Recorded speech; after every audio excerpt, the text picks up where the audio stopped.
মাছগুলো তো সব কিছু দিয়ে মাখানো হয়ে গেছে, এবার টিফিন বাটিতে ভরে নেব। এটা হাত দিয়ে যত ভালোভাবে ডোলে মাখানো হবে ততই স্বাদ বাড়বে।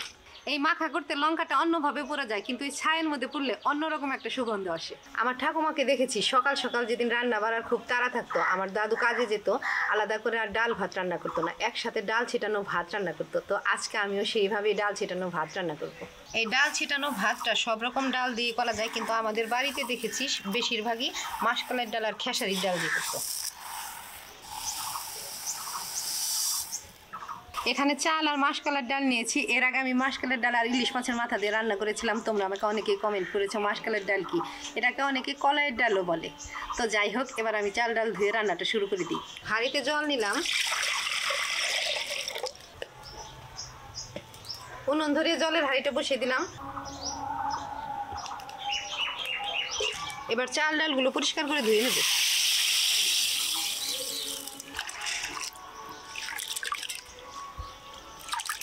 এখানে চাল ডালগুলো পরিষ্কার করে ধুয়ে নিলাম। এদিকে হাঁড়ির জলটা একটু গরম হয়ে গেছে, এবার হাঁড়িতে দিয়ে দিব। এরকম ভাত রান্নাতে জলটা একটু বুঝে শুনে দিতে হবে, কারণ পরে আর ফ্যান গালা যাবে না। অবশ্যই একটু জল বেশি হলেও অসুবিধা নাই, ভাতটা একটু নেতা নেতা হলেই খেতে বেশি ভালো লাগে।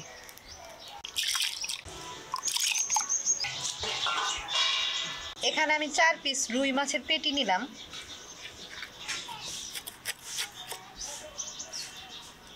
মাছের উপরে লেবু চিপে দিলাম, ঢাকা দিয়ে রেখে সর্ষে বেটে নেব। এখানে আছে মোটা দানার কালো সর্ষে, আগে থেকে আমি সর্ষেগুলো ধুয়ে পরিষ্কার করে কৌটোর মধ্যে উঠিয়ে রাখি। এখন বেটে নেব। পাটাতে নিয়ে নিলাম কয়েকটা কাঁচা লঙ্কা আর একটু লবণ। এবার একসাথে বেটে নেব। সর্ষে বাটা হয়ে গেছে, এবার মাছের উপরে দিয়ে দিলাম একটু হলুদ গুঁড়ো, নুন। এবার দিয়ে দেবো সর্ষে বাটা। মাছগুলো মেখে নিচ্ছি সর্ষে বাটা দিয়ে।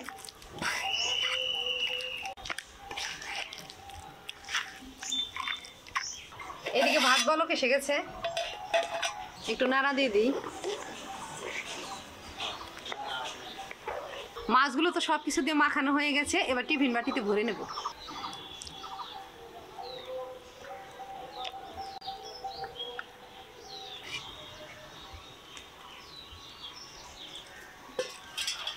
শিলপাটা ধুয়ে সর্ষের জলটা উঠিয়ে নিলাম। এই জলটুকু টিফিন বাটির উপরে দিয়ে দিব।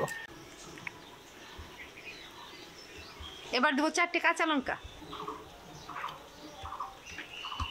এবার দিলাম কাঁচা সর্ষের তেল, যেটা এই রান্নাতে খুবই প্রয়োজন। বাটিটা আটকে দিলাম। এদিকে ডাল ছিটানো ভাত প্রায় হয়ে এসেছে, এবার টিফিন বাটিটা বসিয়ে দেব। এবার ঢাকা দিয়ে দিলাম। খুবই অল্প আছে, এবার হাঁড়িটা উনুনে বসিয়ে রাখবো। যতটুকু জল আছে ভাতের ততটুকু ওই অল্প আছে শুকিয়ে যাবে, আর এদিকে মাছটাও ভাপানো হয়ে যাবে।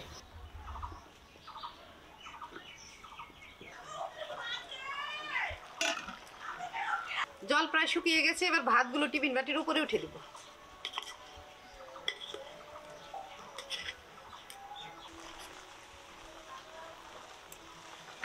আবারও ঢাকা দিয়ে দিলাম। এই ভাতের সাথে খাওয়ার জন্য আমি একটা মজাদার ভর্তা বানাচ্ছি। এই ভর্তাটা আমার ঠাকুমাও বানাতো।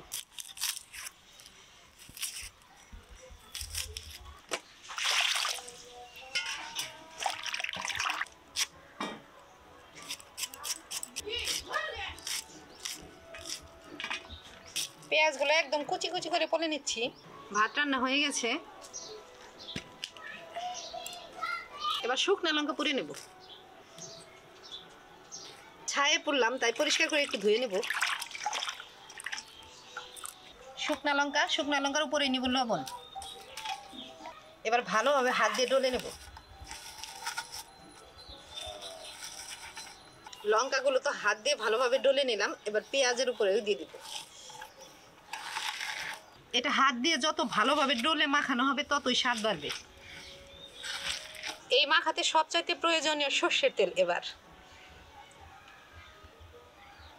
বানানো হয়ে গেছে পোড়া শুকনো লঙ্কা দিয়ে পেঁয়াজ মাখা। এই মাখা করতে লঙ্কাটা অন্যভাবে পোড়া যায়, কিন্তু এই ছায়ের মধ্যে পুড়লে অন্যরকম একটা সুগন্ধ আসে। এবার বাটিটা ভাত থেকে বের করে নিব।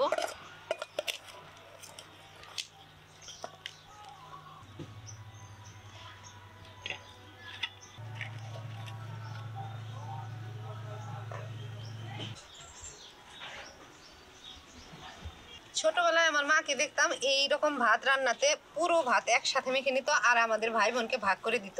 এখন আর সেদিনও নাই, সেরকম মানুষও নাই, তাই মা আমি এই একবার খেয়ে নেব। কেমন হয়েছে? গন্ধটা দারুণ হয়েছে, পুরো শুকনো লঙ্কার গন্ধ।